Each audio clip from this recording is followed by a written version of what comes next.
بسم الله الرحمن الرحيم. ياسين والقرآن الحكيم إنك لمن المرسلين على صراط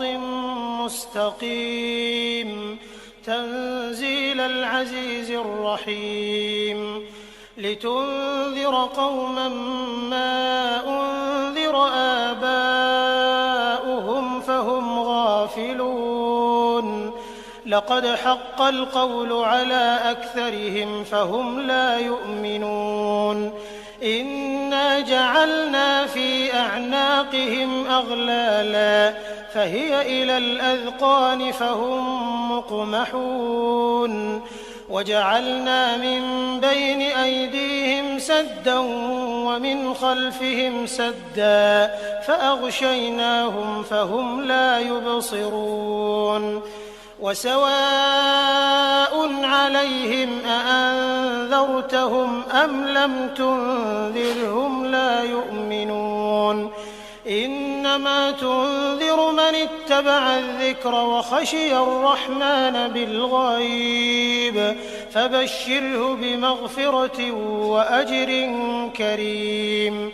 إنا نحن نحيي الموتى ونكتب ما قدموا وآثارهم وكل شيء أحصيناه في إمام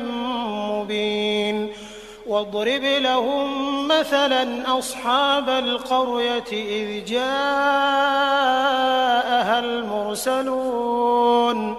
إذ أرسلنا إليهم 2 فكذبوهما فعززنا بثالث فقالوا إنا إليكم مرسلون قالوا ما أنتم إلا بشر مثلنا وما أنزل الرحمن من شيء إن أنتم إلا تكذبون قالوا ربنا يعلم إنا إليكم لمرسلون وما علينا إلا البلاغ المبين قالوا إنا تطيرنا بكم لئن لم تنتهوا لنرجمنكم وليمسنكم منا عذاب أليم قالوا طائركم معكم أئن ذكرتم بل أنتم قوم مسرفون وجاء من أقصى المدينة رجل يسعى قال يا قوم اتبعوا المرسلين اتبعوا من لا يسألكم أجرا وهم مهتدون وما لي لا أعبد الذي فطرني وإليه ترجعون أأتخذ من دونه آلهة إن يردني الرحمن بضر لا تغن عني شفاعتهم شيئا ولا ينقذون إني إذا لفي ضلال مبين إني آمنت بربكم فاسمعون قيل ادخل الجنة قال يا ليت قومي يعلمون بما غفر لي ربي وجعلني من المكرمين وما أنزلنا على قومه من بعده من جند من السماء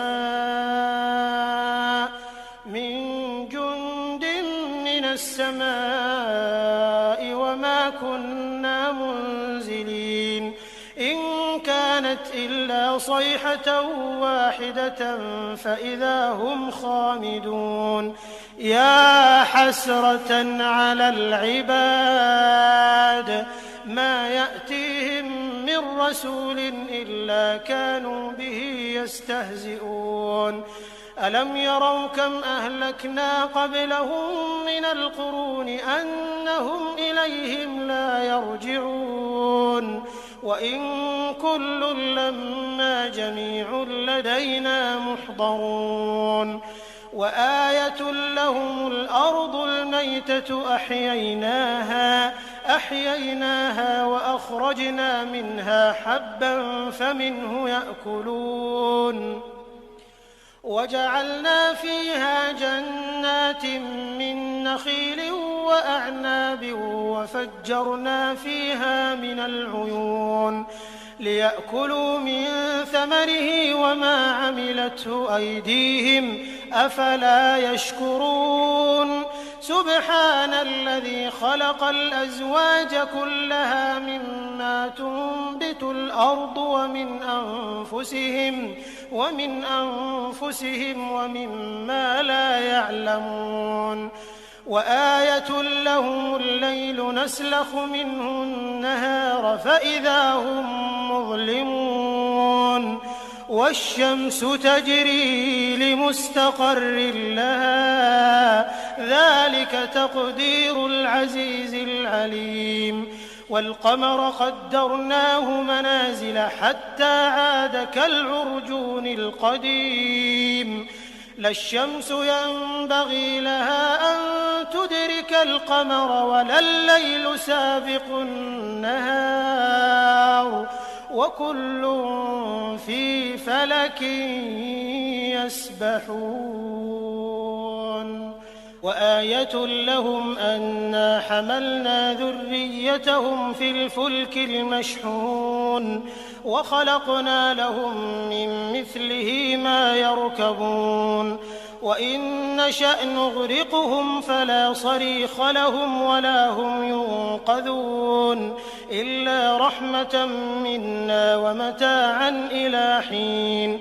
وإذا قيل لهم اتقوا ما بين أيديكم وما خلفكم لعلكم ترحمون وما تأتيهم من آية من آيات ربهم إلا كانوا عنها معرضين وإذا قيل لهم أنفقوا مما رزقكم الله قال الذين كفروا للذين آمنوا أنطعم من لو يشاء الله أطعمه إن أنتم إلا في ضلال مبين ويقولون متى هذا الوعد إن كنتم صادقين ما ينظرون إلا صيحة واحدة تأخذهم وهم يخصمون فلا يستطيعون توصية ولا إلى أهلهم يرجعون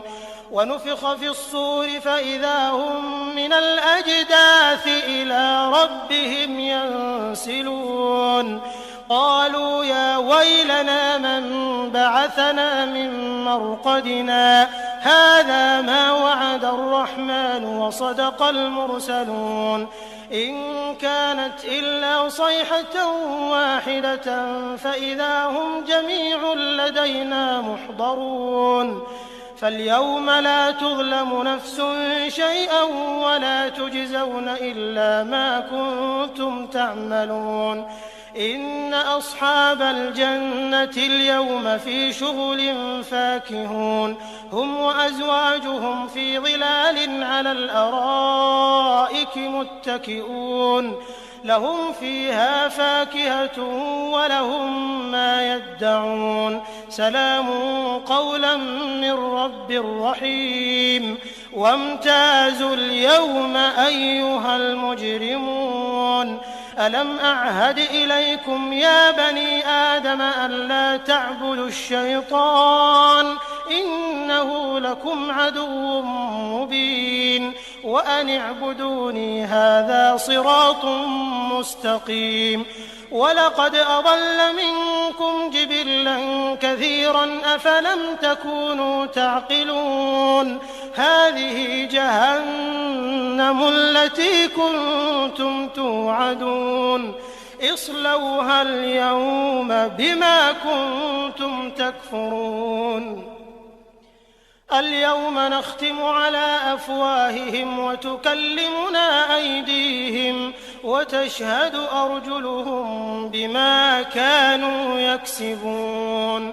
ولو نشاء لطمسنا على أعينهم فاستبقوا الصراط فأنى يبصرون ولو نشاء لمسخناهم على مكانتهم فما استطاعوا مضيا ولا يرجعون ومن نعمره ننكسه في الخلق أفلا يعقلون وما علمناه الشعر وما ينبغي له إن هو إلا ذكر وقرآن مبين لينذر من كان حيا ويحق القول على الكافرين أولم يروا أنا خلقنا لهم مما عملت أيدينا أنعاما فهم لها مالكون وذللناها لهم فمنها ركوبهم ومنها يأكلون ولهم فيها منافع ومشارب أفلا يشكرون واتخذوا من دون الله آلهة لعلهم ينصرون لا يستطيعون نصرهم وهم لهم جند محضرون فلا يحزنك قولهم إنا نعلم ما يسرون وما يعلنون أولم ير الإنسان أنا خلقناه من نطفة فإذا هو خصيم مبين وضرب لنا مثلا ونسي خلقه قال من يحيي العظام وهي رميم قل يحييها الذي أنشأها أول مرة وهو بكل خلق عليم الذي جعل لكم من الشجر الأخضر نارا فإذا أنتم منه توقدون أوليس الذي خلق السماوات والأرض بقادر على أن يخلق مثلهم بلى وهو الخلاق العليم إنما أمره إذا أراد شيئا أن يقول له كن فيكون فسبحان الذي بيده ملكوت كل شيء وإليه ترجعون بسم الله الرحمن الرحيم الرحمن علم القرآن خلق الإنسان علمه البيان الشمس والقمر بحسبان والنجم والشجر يسجدان والسماء رفعها ووضع الميزان ألا تطغوا في الميزان وأقيموا الوزن بالقسط ولا تخسروا الميزان والأرض وضعها للأنام فيها فاكهة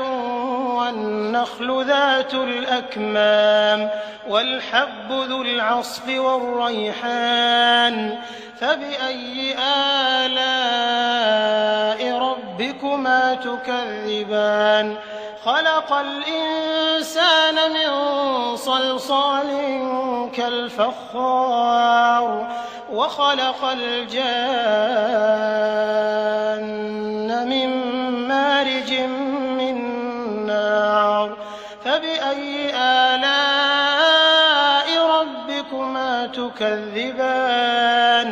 رب المشرقين ورب المغربين فبأي آلاء ربكما تكذبان مرج البحرين يلتقيان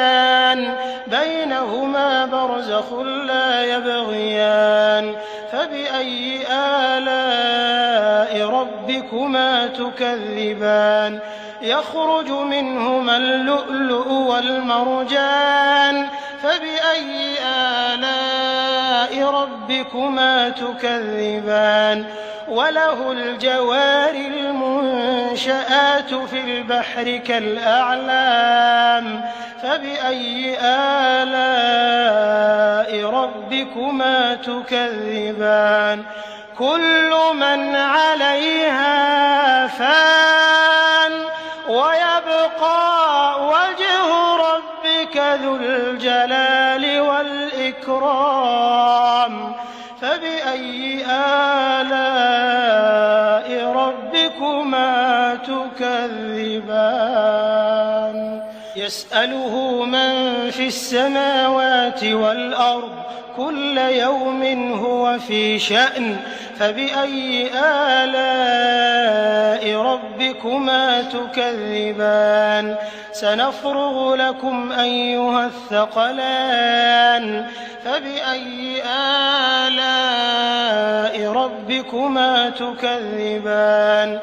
يا معشر الجن والإنس إن استطعتم أن تنفذوا من أقطار السماوات والأرض فانفذوا لا تنفذون إلا بسلطان فبأي آلاء ربكما تكذبان يرسل عليكما شواظ من نار ونحاس فلا تنتصران فبأي آلاء ربكما تكذبان فإذا انشقت السماء فكانت وردة كالدهان فبأي آلاء ربكما تكذبان فيومئذ لا يسأل عن ذنبه إنس ولا جان فبأي آلاء ربكما تكذبان يعرف المجرمون بسيماهم فيؤخذ بالنواصي والأقدام فبأي آلاء ربكما تكذبان هذه جهنم التي يكذب بها المجرمون يطوفون بينها وبين حميم آن فبأي آلاء ربكما تكذبان ولمن خاف مقام ربه جنتان فبأي آلاء ربكما تكذبان ذواتا أفنان فبأي آلاء ربكما تكذبان فيهما عينان تجريان فبأي آلاء ربكما تكذبان فيهما من كل فاكهة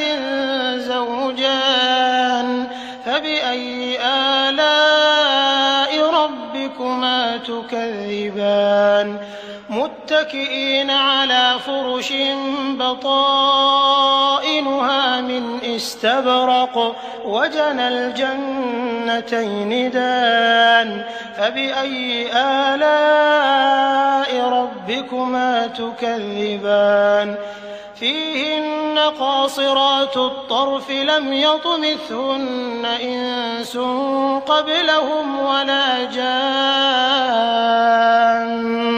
فبأي آلاء ربكما تكذبان كأنهن الياقوت والمرجان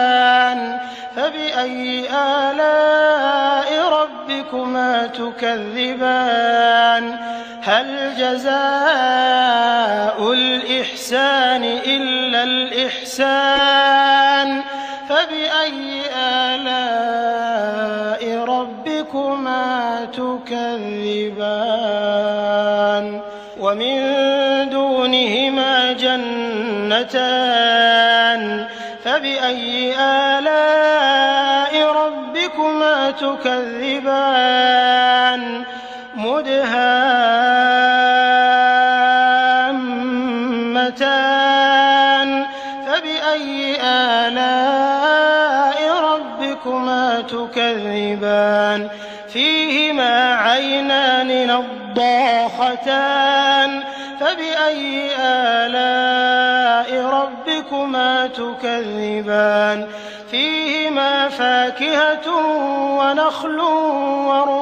ورمان فبأي آلاء ربكما تكذبان فيهن خيرات حسان فبأي آلاء ربكما تكذبان حور مقصورات في الخيام فبأي آلاء ربكما تكذبان